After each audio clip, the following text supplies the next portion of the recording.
Olá, estamos iniciando o programa Informação e Debate aqui pelo canal 4 da NET TV Floripa, que você encontra também no YouTube. Se inscreva no nosso canal, clique no sininho e receba as notificações sempre que a gente colocar um conteúdo novo no ar. No programa de hoje vamos destacar a privatização do Sistema Elétrico Nacional, que está em debate no Congresso Nacional, através de medida provisória encaminhada pelo presidente da República. E para isso nós vamos conversar com a Fabíola Antezana, que é da Confederação Nacional dos Urbanitários e do Coletivo Nacional de Eletricitários. E também com a Ceci Gonçalves, diretora do Sinergia, Sindicato dos Eletricitários da Grande Florianópolis, e também diretora da Intersul, que abrange os estados do Mato Grosso do Sul, Paraná, Santa Catarina e Rio Grande do Sul. Muito bem, conosco no programa Informação e Debate de hoje, a Fabíola Antezana, que é da Coordenação Nacional do Movimento Salve a Energia. Tudo bem, Fabíola? Seja bem-vinda. Tudo bem, Gilberto, muito obrigada. Então, Fabíola, o movimento está fazendo todo um trabalho no sentido de combater a possibilidade concreta de privatização do sistema Eletrobras. Como é que está essa campanha neste momento? Então, Gilberto, na verdade, assim, é uma campanha que se redesenha, né? Essa luta tem sido travada desde 2017, né? Saímos vitoriosos no governo Temer. A empresa tem demonstrado recuperação financeira, capacidade de investimento, mas como a política de governo ainda é de tentar privatizar a empresa, nós entendemos que estava na hora de dar uma repaginada na campanha, né? Fazer algo diferente para conseguir falar para públicos que nós não tínhamos conseguido alcançar no decorrer desses 3 anos. Então, agora a gente está nesse momento de um novo mote, né? Salve a energia por uma Eletrobras pública, um Brasil soberano. O risco da privatização da empresa está colocado já há algum tempo, né? Há movimentos dos últimos governos neste sentido. Como é que você vê essa perspectiva agora, nesse momento? Então, nós fizemos essa análise, né? O que tem de diferente neste momento? Além do cenário político, com a eleição de Lira e de Pacheco, que são aliados do governo Bolsonaro. O que tem de diferente é que o governo pegou parte das medidas que foram colocadas pela oposição, né, por meio das nossas assessorias, parte das emendas, e incorporaram na medida provisória. Então, assim, o escopo do projeto continua o mesmo, ele fala de capitalização, que é uma nova forma de privatização, mas ele destina, por exemplo, um recurso maior para o que seria a modicidade tarifária, que é para diminuir o impacto do aumento da tarifa de energia, que é decorrente do processo de privatização. Então, se nos governos anteriores eles diziam, olha, 30% do recurso arrecadado vai ser para essa modicidade, agora eles aumentaram para 50%. Essa era uma das bandeiras da própria oposição colocando. Não, se esse projeto for caminhar, a modicidade tarifária ela tem que ser maior, então de 50% a 70% se destinasse para esse fim. Né? O projeto original previa 350 milhões de reais para a recuperação da bacia do Rio São Francisco, que é um dos pontos, o Nordeste é um dos pontos mais críticos hoje, tanto com relação à questão da escassez da água, mas também político. E no decorrer desses 3 anos, muitos debates surgiram e o governo pegou agora e resolveu também dar um recurso para a recuperação de bacias hidrográficas na região de Furnas. Com isso, ele quebra a resistência das bases ligadas principalmente a Minas Gerais, e um recurso específico para o norte do Brasil, que é onde a gente ainda tem um sistema elétrico carente de cuidado. Então, eles também quebram a resistência da bancada do norte, né? tendo em vista principalmente o que aconteceu no Amapá recentemente desse apagão, eles já destinam um valor dizendo, olha, esse valor está aqui para ser aplicado na região norte, para fortalecimento do sistema. Então, ele jogou muito espertamente. Essa é a diferença dessa vez. Ele está tentando comprar, né, um apoio a esse projeto de privatização que, no fim, vai trazer, ao fim e ao cabo, traz o aumento da tarifa de energia para a população, com ou sem modicidade tarifária. Uma hora esse recurso acaba e a tarifa vai aumentar. Bom, muito além que às vezes as pessoas veem a luta do movimento sindical como uma luta corporativa, pensando apenas no seu corpo, né? Mas, muito além disso, o debate da questão energética é uma questão estratégica, você já colocou essa questão do preço da tarifa, mas existem outros pontos muito importantes que fazem parte desse debate e desse tema que a sociedade precisa estar atenta, Fabíola. A geração de energia elétrica no Brasil, ela é predominantemente vinda da hidroeletricidade, né, que é o uso das águas. Então, hoje, a boa parte da energia de hidrelétricas pertencem à Eletrobras. A Eletrobras é responsável aí na área de geração por algo em torno de 30% da geração de energia, e a maioria dela provém desses empreendimentos de hidroeletricidade que dependem de grandes barragens, né?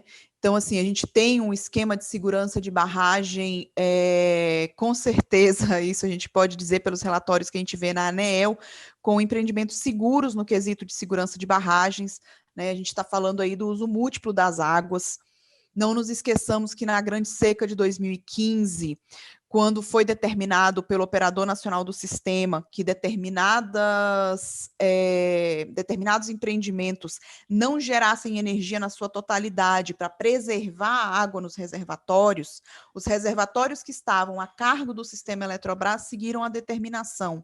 Os reservatórios que estavam a cargo da iniciativa privada, como foi o caso do estado de São Paulo, as empresas de geração privada entraram na justiça para garantir a geração total daquilo que está previsto, né, dentro dos contratos de concessão, e com isso prejudicando o uso múltiplo das águas, a questão do turismo, da geração de renda das comunidades ribeirinhas, enfim. Então, o uso múltiplo das águas é uma questão que está colocado também nesse processo, a segurança das barragens também está colocada nesse processo, alguns debates que sequer aparecem, né? A Eletrobras, ela detém 50% das linhas de transmissão do país, e todas essas linhas, elas têm cabos de fibra ótica que cortam, né, o Brasil de norte a sul.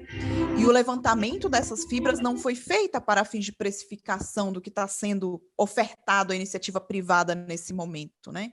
Então, nós temos vários aspectos aí de piora do serviço, aumento na qualidade da tarifa, projetos sociais que estão deixando de ser feitos pelas empresas em decorrência dessa política de privatização.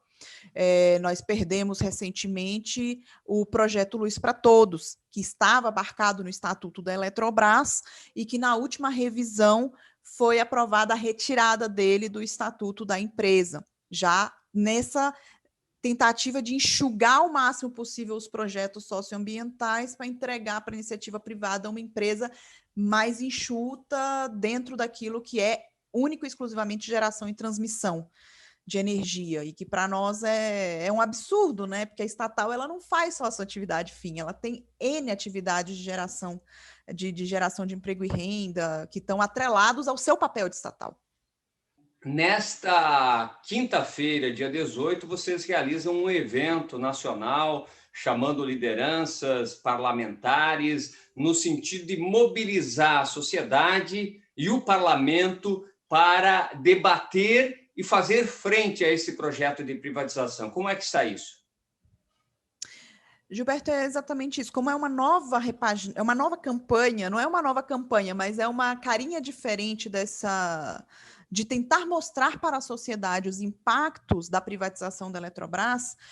Nós estamos fazendo o lançamento da campanha Salve a Energia, né? Teremos um debate bem rico sobre quais são os impactos que a sociedade pode esperar se esse projeto for concretizado por parte do governo federal, né? Nós temos uma bancada de parlamentares que não são apenas deputados federais e senadores, mas temos vereadores, deputados estaduais, prefeitos, que sabem da importância da Eletrobras pública e os projetos que ela apoia, principalmente nas suas áreas de influência direta, né? E sabem qual é o prejuízo que a privatização da Eletrobras pode causar para esses municípios, né? A Eletrobras dinamizou muitas economias, permitiu a melhora de muitos municípios, seja colocando escolas, mantendo o aeroporto até quando ela pôde, né? Os aeroportos que estavam a cargo da Eletrobras foram entregues, hospitais foram entregues, tá? Em regiões extremamente carentes. Então, nós temos uma base de apoio contra esse projeto e a ideia é aglutinar a todos para conseguir mostrar para a sociedade qual é o impacto, né, que nos espera caso essa privatização venha a ser concretizada. Energia é um tema estratégico em qualquer país do mundo, né? Nos Estados Unidos, por exemplo, quem cuida das hidrelétricas lá é o exército, né? Então, é a nação que cuida disso, porque sabe da importância disso para a nação. O Brasil caminha no sentido contrário, de abrir mão deste poder, de colocar isso na mão da iniciativa privada e colocar isso na mão, às vezes, de nações estrangeiras, né? Que existem estatais estrangeiras interessadas e já comprando ativos de energia no Brasil.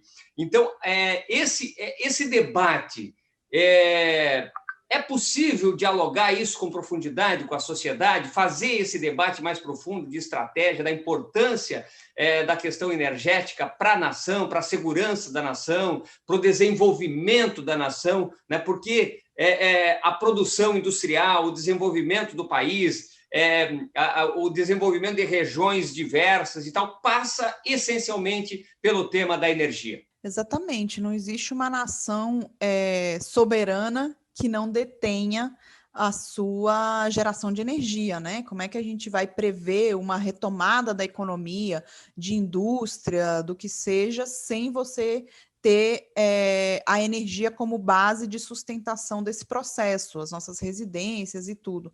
E é muito interessante essa questão realmente de como o Brasil caminha na contramão do mundo. Os Estados Unidos, 75% da capacidade de geração hidrelétrica nos Estados Unidos está a cargo do Estado. Boa parte dessa capacidade, inclusive, com o Corpo de Engenheiros do Exército Americano, pelo entendimento da estratégia não só na questão energética, mas também muito pela questão do uso múltiplo das águas. Foi exatamente com esse entendimento que o Canadá proibiu a privatização das hidrelétricas estatais, que foi tentado na década de 2000, com o entendimento do uso múltiplo das águas, né? Uma coisa que aqui, infelizmente, não se tem essa compreensão. A China tem as maiores companhias estatais do mundo no setor energético e ela tem a sua parte praticamente toda estatal, né? Então a gente vê como é estratégico para o desenvolvimento de uma nação a energia nas mãos do Estado. Muito bem, muito obrigado. Tivemos a participação da Fabíola Antesana, que é da Confederação Nacional dos Urbanitários e do Coletivo Nacional dos Eletricitários, que falou aí sobre esse tema da busca, da tentativa de privatização total do sistema Eletrobras por parte do governo federal. E depois da participação da Fabíola, eu vou chamar por aqui a participação também de uma dirigente sindical importante do sul do Brasil, na questão dos eletricitários, que é a Ceci Gonçalves, que é diretora do Sinergia, o Sindicato dos Eletricitários da Grande Florianópolis, e também da Intersul, que envolve Rio Grande do Sul, Paraná, Santa Catarina, naturalmente, e também o estado do Mato Grosso do Sul, que são os estados abrangidos pela Eletrosul. A Ceci é funcionária da Eletrosul e também vai nos falar mais sobre a privatização do sistema Eletrobras que está em debate. Ceci, tudo bem? Seja bem-vinda ao nosso programa.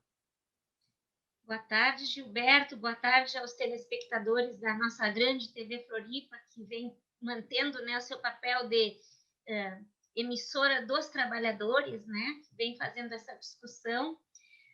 Nós estamos vivendo um momento muito difícil na história do país. Eu penso que hoje talvez seja um dos dias mais tristes dos últimos anos, quando a gente tem a morte no país de uma pessoa a cada 30 segundos pela pandemia do Covid-19, e quando a gente sabe que pode acreditar isso, a falta de ação, eu diria, orquestrada pelo governo federal, que não toma as providências e que não faz o que deveria fazer nesse enfrentamento. Ele é muito ágil quando se trata de entregar o patrimônio público. Este governo é muito ágil quando se trata em atacar o Estado brasileiro como provedor de serviço público, como provedor de políticas públicas, e ele é completamente omisso quando se trata da preservação da vida, da saúde do povo brasileiro com relação à pandemia. Ontem nós tivemos um dos dias mais terríveis, quando a terça parte das mortes do mundo aconteceu no Brasil, pela pandemia do Covid-19, e ontem nós tivemos uma notícia que a Eletrobras volta a ser incluída no Programa Nacional de Desestatização. Então, eu afirmo, por isso que nós afirmamos com todas as letras, este governo é muito ágil para desmontar o Estado brasileiro e retirar o que é patrimônio do povo. Nesse sentido, eles estão sendo competentes, lamentavelmente. E é só nesse. E, Cecília, Ceci, na verdade, e a gente observa isso em várias áreas, não é só no ramo de energia elétrica, o governo federal, e aí na figura do presidente da República, mas também, que às vezes fica esquecido no debate mais geral, do ministro da Fazenda, Paulo Guedes, tem se utilizado da pandemia para passar uma agenda ultraliberal terrível para a nação. Quer dizer, além de toda a dor, de todo o sofrimento que o Brasil está passando por esse desgoverno, no sentido da pandemia, nós também temos esse governo se aproveitando da pandemia para implementar uma agenda ultraliberal e uma agenda que vai deixar um saldo terrível para a nação depois da pandemia, né? Além dos mortos, nós teremos também um país devastado do ponto de vista econômico e o patrimônio público entregue. E neste debate também está a Eletrobras e, no caso aqui de Santa Catarina, a Eletrosul, que tem um papel fundamental aqui na capital do estado, Florianópolis, e que está, mais uma vez, em vias de ser privatizada pelo governo federal, não é? Então, a Eletrosul, no tempo do Fernando Henrique criou o Programa Nacional de Desestatização, que entregou uma grande parcela do patrimônio brasileiro. Grandes empresas nacionais, naquele momento, foram entregues para o capital privado internacional. Eu lembro que, na época, eu era professora lá no interior do Rio Grande do Sul, e nós fizemos grandes discussões com os trabalhadores em educação, com os trabalhadores em geral, grande movimento contrário à privatização da década de 90. E, lamentavelmente, naquele momento, a Eletrosul foi a única das empresas do grupo Eletrobras que foi privatizada. O modelo adotado na época do FHC foi a desverticalização do setor. Eles trabalhavam separadamente com geração, transmissão e distribuição. E, nesse caso, a venda foi proposta, a venda por empresas, os pedaços das empresas. E a parte de geração da Eletrosul toda foi entregue. Eu não digo que ela foi vendida. Naquela situação, a gente sabe, os estudos comprovam que ela foi entregue de presente para uma transnacional belgo-francesa, que é a Engie. Então, toda a área de geração da Eletrosul passa para a iniciativa privada. E, além disso, a maldade das maldades, o edital de venda e o Plano Nacional de Desestatização previa: a empresa que tiver a geração privatizada não pode voltar a gerar energia. Então, a Eletrosul foi reduzida a 20%, 25% do seu tamanho e permaneceu apenas com a transmissão nos estados do sul do Brasil. Na época, a privatização, o custo pago pela ENGIE para assumir a geração da Eletrosul, com todos os investimentos, as usinas, todo o nosso parque de geração, foi mandado para o exterior no ano seguinte, sob a forma de dividendos. Ou seja, era uma empresa lucrativa que se pagou. Todas essas usinas que foram entregues pelo governo federal se pagaram no ano seguinte com um lucro extraordinário que a empresa multinacional conseguiu. Isso significa, quando se fala em privatização, a gente está falando em entregar o patrimônio do povo, deixar dessa empresa ser rentável para o governo brasileiro, para fazer transposição de renda para países estrangeiros, para países que não precisam desse dinheiro, enquanto o povo brasileiro fica aqui sofrendo o que está sofrendo e que pode vir a sofrer, como muito bem comentaste. Então, o processo de privatização, para nós, não é novo. Nós já sofremos na carne, como única empresa da Eletrobras que foi privatizada. E o resultado foi muito ruim. Aliás, se a gente for buscar a origem da Eletrosul e a origem do sistema elétrico nacional, ele era, em determinado momento, privado, foi estatizado, foi feito um investimento gigante do Estado para que ele tivesse potência, capacidade de desenvolver o país. Aí foi, naquele momento do governo FHC, foi vendido da forma como você coloca, exemplo da Vale do Rio Doce, que também é o mesmo exemplo, foi vendido e logo em seguida o lucro foi muito maior do que o preço que foi pago por ela, né? A partir de 2003, aquela mudança que você falou que houve, de que a empresa não podia mais gerar energia, foi feita uma alteração durante o governo do presidente Luiz Inácio Lula da Silva, e voltou-se a investir em geração de energia. Quer dizer, novamente, a Eletrosul investiu em geração de energia e agora aquilo que foi investido em energia eólica, enfim, em outros setores, passou novamente para a mão da iniciativa privada nos mesmos moldes, com valores absolutamente irrelevantes em relação ao investimento feito pelo Estado brasileiro. É a história que se repete, falando da questão da geração, né, que foi privatizada já em relação à Eletrosul. O que nós vemos é cíclico, né, nesse país. Quando precisa de investimento, precisa do Estado forte. Precisa do Estado forte, o Estado vem, encampa, assume e faz o investimento em infraestrutura que é necessário para o desenvolvimento do país. À medida que isso se concretiza, os investimentos já estão pagos, já estão sendo liquidados, o povo já fez o pagamento desses ativos, se troca para a iniciativa privada. É um ciclo vicioso, eu acho, no sistema nacional. Cabe dizer duas coisas. Primeiro, que o sistema elétrico brasileiro, o sistema integrado nacional, o SIM, ele não é predominantemente público. Ele tem a participação grande da iniciativa privada, portanto, não se trata de tirar o Estado para transformar num sistema privado. Não, ele já é privado na sua maioria. O papel que a Eletrobras representa como uma holding que tem empresas, a Fabíola já deve ter falado muito sobre isso, eu não quero ser repetitiva, mas só para fazer uma linha de raciocínio. O sistema Eletrobras, ele tem empresas de sul a norte do país. Então, nós temos Eletrosul, nós temos Furnas, nós temos Eletronuclear, a Chesf e a Eletronorte. Com isso, e um ex-diretor nosso, um companheiro nosso da Eletrosul, costuma dizer, né, o sistema integrado brasileiro nacional, ele funciona como um condomínio de caixas d'água.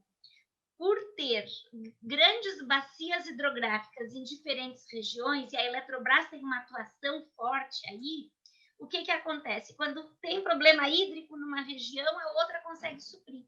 E a Eletrobras hoje detém quase 50% da transmissão da energia nesse país e aproximadamente 30% da geração. Então, como uma empresa deste tamanho que atende nacionalmente e que controla essas bacias hidrográficas, a Eletrobras ela atua como um regulador do mercado.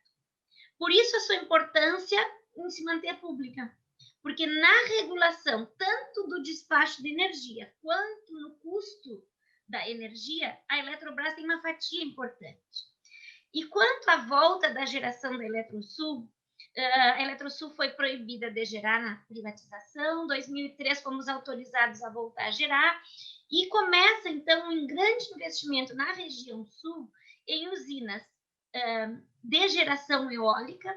A missão da Eletrosul, que hoje é chamada CGT Eletrosul, porque houve um processo de incorporação da CGTE com a Eletrosul, a Eletrosul tinha uma matriz limpa, com um objetivo de energias renováveis, e com isso se construiu muitos parques eólicos. Inclusive, a Eletrosul era proprietária do maior parque eólico da América Latina, que era no sul do Rio Grande do Sul, lá no Chuí. Então, neste andar do processo de volta à geração, a Eletrosul sai na frente, fazendo grandes investimentos em grandes usinas eólicas. Lamentavelmente, o golpe de 2016, que retirou do poder a presidenta Dilma, ele vem para implantar aquele programa fatídico que Michel Temer chamava de Ponte para o Futuro, e que nós dissemos que é uma pinguela para o passado, né? É um programa totalmente retrógrado em relação ao povo brasileiro, aos direitos do povo brasileiro. Dentro desse processo se encontra, então, a primeira iniciativa de privatização da Eletrobras depois da era do Fernando Henrique. Então, Michel Temer foi colocado no poder, porque ele não chegou por acaso, ele foi colocado por um mercado que quer se apossar dos bens do Estado. E começa, no primeiro ano do Michel Temer, o projeto de privatização da Eletrobras. A chegada do presidente, que hoje sai da Eletrobras e vai para uma privatizada da Petrobras, a chegada deste presidente estava marcado o seu objetivo, era enxugar a empresa para privatizar. E neste processo houve grandes problemas em relação aos investimentos da geração da CGT Eletrosul. Nós tínhamos, nestes parques eólicos, um grande investimento da ordem de mais de 3 bilhões de reais. E, num dado momento, este governo que está aí, com essa proposta ultra neoliberal de retirar do Estado o seu patrimônio, a sua atuação, eles entregam o parque eólico da Eletrosul por pouco mais de 500 milhões de reais.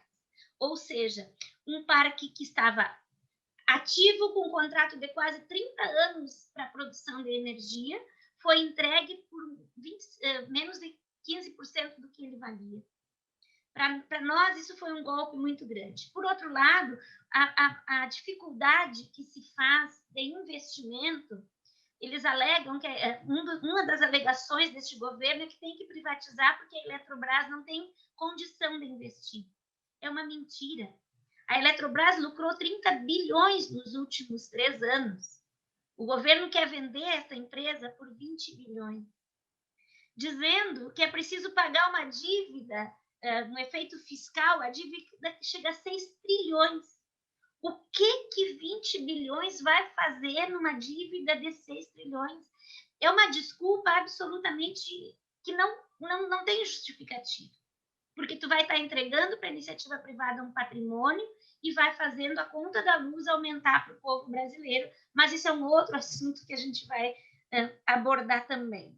Ceci, a verdade é que é um repasse de dinheiro público, de patrimônio público para entes privados. Este que é o debate. A minha pergunta é, será que um dia essas pessoas serão julgadas? Porque isso é um verdadeiro assalto ao povo brasileiro, isso é algo que tem se repetido de forma constante, né? E que a gente espera, nesse momento, eu não sei qual que é a tua avaliação, que haja a possibilidade de conseguir barrar esse processo de privatizar ainda mais o sistema Eletrobras, porque ele já foi bem privatizado, ele está sendo privatizado aos poucos, mas este projeto, que, aliás, foi mandado com o projeto de lei, e aí o debate fez com que ele não andasse no Congresso, a resistência à privatização fez com que ele ficasse lá, o governo arrumou um subterfúgio e mandou uma medida provisória, é isso, para privatizar e para impedir qualquer debate. Quer dizer,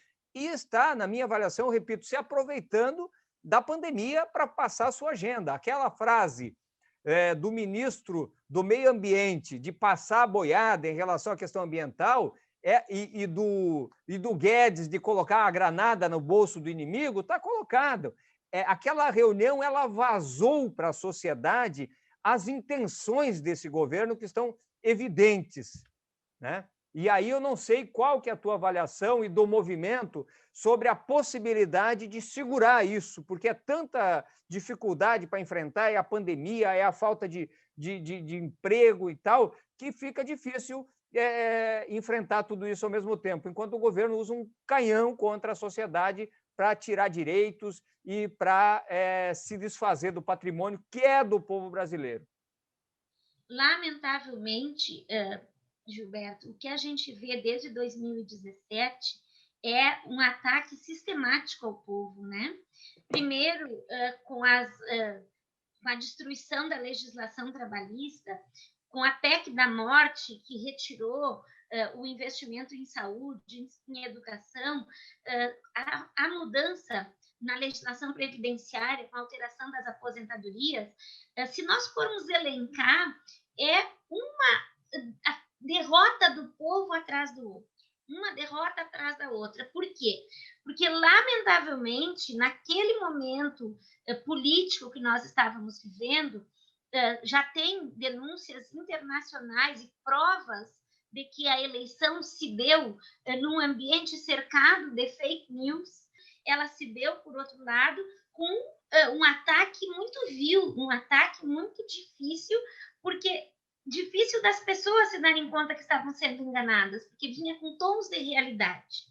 Então, o exército de robôs disparando fake news e levando o Brasil ao resultado que nós tivemos em 2018 na eleição, causou o que nós temos hoje, porque confirmou um projeto de ultradireita neoliberal. Então, a nossa disputa no Congresso hoje é muito difícil. Prova está que nós tivemos grandes perdas dentro do próprio Congresso, não obstante a luta, porque as bancadas que defendem os trabalhadores eram pequenas, foram diminuídas por conta das fake news. A demonização do campo da esquerda que houve na eleição, no projeto do golpe e na eleição de 2018, essa demonização da esquerda brasileira levou o povo brasileiro elegeu seus algozes. O próprio povo deu o voto para quem lhe tira o pão da mesa, para quem lhe tira a aposentadoria, para quem lhe tira o direito trabalhista. Então, nós do campo eletricitário, que somos uma pequenina parcela da classe trabalhadora, na nossa luta no Congresso Nacional, ela tem sido pelos direitos gerais. É uma luta de classes que a gente está vivendo. Lamentavelmente, na situação que nós estamos diante do resultado das urnas, que felizmente agora parece que se vê um movimento ao contrário, as pessoas estão se dando conta do que votaram e em quem votaram e o que essas pessoas estão defendendo, mas até então a nossa grande luta é para que essa medida provisória não vá à votação. Ela recebeu mais de 500 emendas e nós defendemos que ela deve ser analisada e discutida em todas as comissões possíveis, porque não existe justificativa. Qual o critério de urgência para entregar um patrimônio do tamanho da Eletrobras, avaliado em cerca de 400 bilhões de reais, por meros 20 bilhões de reais? É um presente, nós vamos estar entregando de presente o que foi pago pelo povo brasileiro. Então, a nossa estratégia é evitar que essa medida provisória vá à votação. Paralelamente a isso, nós vamos fazendo a conversa com os deputados e com os senadores. Bom, Ceci, esse processo de privatização do sistema Eletrobras, um dos primeiros resultados que a população vai sentir na pele vai ser o aumento da energia elétrica, como está sentindo, por exemplo, do gás de cozinha, né, que mais que dobrou de preço, está na faixa de R$100 hoje, que é essa lógica neoliberal de deixar os preços a serviço do mercado. Quer dizer, aquilo que a gente sente no gás de cozinha, já, se não houver uma reversão desse processo, o povo brasileiro vai sentir na conta de energia elétrica. Hoje, as empresas da Eletrobras, tanto Eletronorte, Furnas, Chesf, CGT, Eletrosul, a maioria da geração de energia das empresas da Eletrobras, ela é cotizada. Por quê? Por que se chama cotizada? Porque são investimentos, na sua maioria, que já foram amortizados, já foram pagos pelo povo brasileiro. Então, quando a presidenta Dilma faz a medida provisória lá em 2012, ela diz o seguinte: quem já pagou, o investimento que já foi pago pelo povo, ele tem que ter um limite no preço de venda. Então, as empresas Eletrobras, a maioria entrega hoje a energia a R$60 o quilowatt-hora. Enquanto que as empresas privadas e as usinas não cotizadas, no mercado, no ano de 2019, vendiam a quase R$600 o megawatt-hora. Então, nós temos aí uma situação que, entregando o patrimônio da Eletrobras, vai se acabar com esse sistema e os preços vão voltar para o preço de mercado, preço do mercado livre. Desculpa, eu cometi um engano, era mais ou menos R$280 o megawatt-hora em 2019, e hoje já temos estudos que em 2021 já tem usinas entregando a R$600 o megawatt-hora.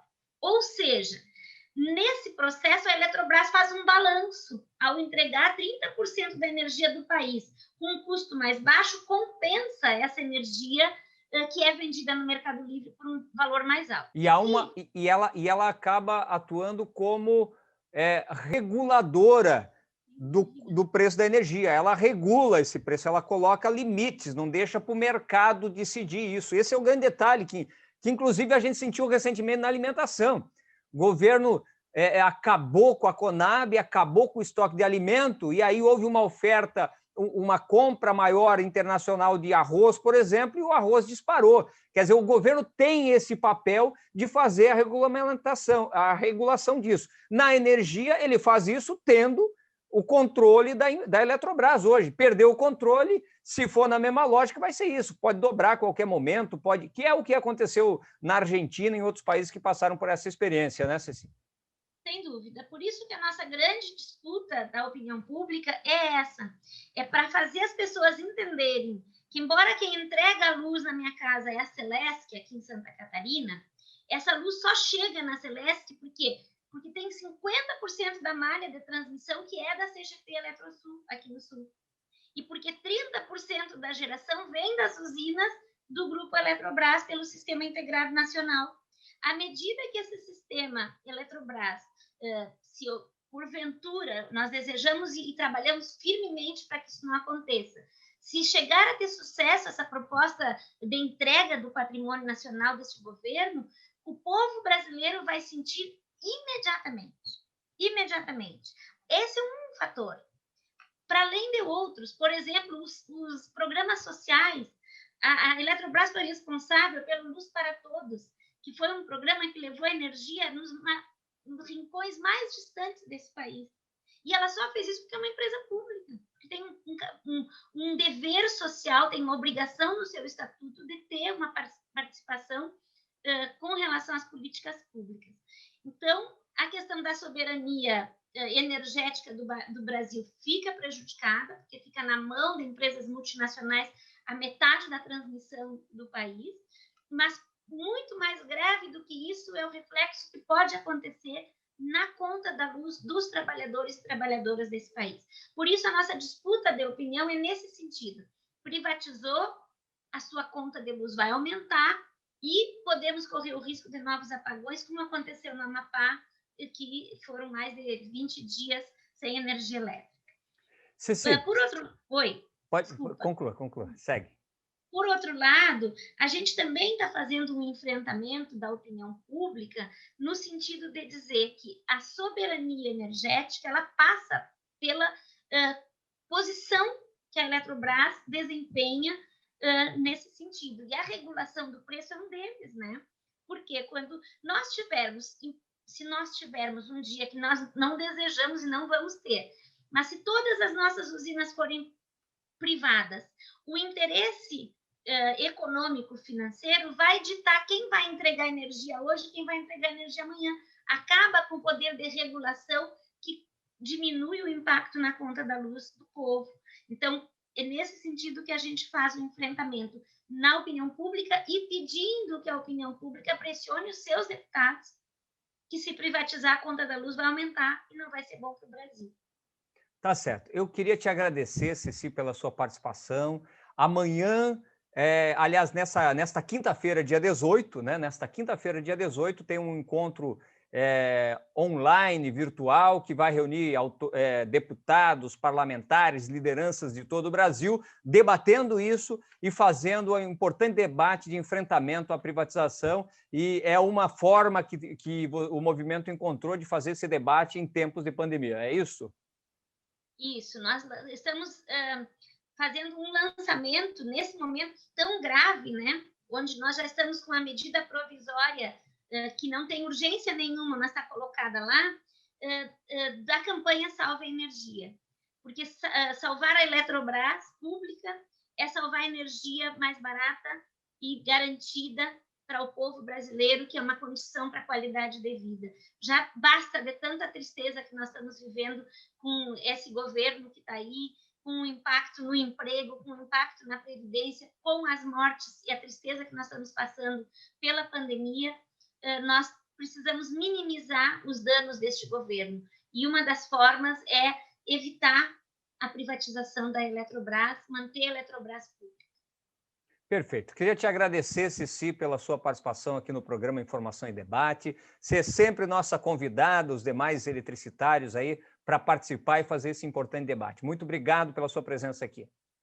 Muito obrigada a você, obrigada a todos que assistirem, e vamos transmitir, né, essa mensagem. Se privatizar, a nossa conta vai aumentar. Muito bem, este foi o nosso programa Informação e Debate de hoje. Para acompanhar a nossa programação, se inscreva no YouTube, no canal da TV Floripa. Clique no sininho e receba as notificações sempre que a gente colocar uma informação nova no ar. E você também pode ajudar a construir o nosso programa. Mande sugestões de pauta, informações e também pode mandar vídeos. Para gravar, lembre-se de usar sempre o celular na posição horizontal. Nós agradecemos a sua colaboração, por nos acompanhar, e voltamos a qualquer momento. Muito obrigado.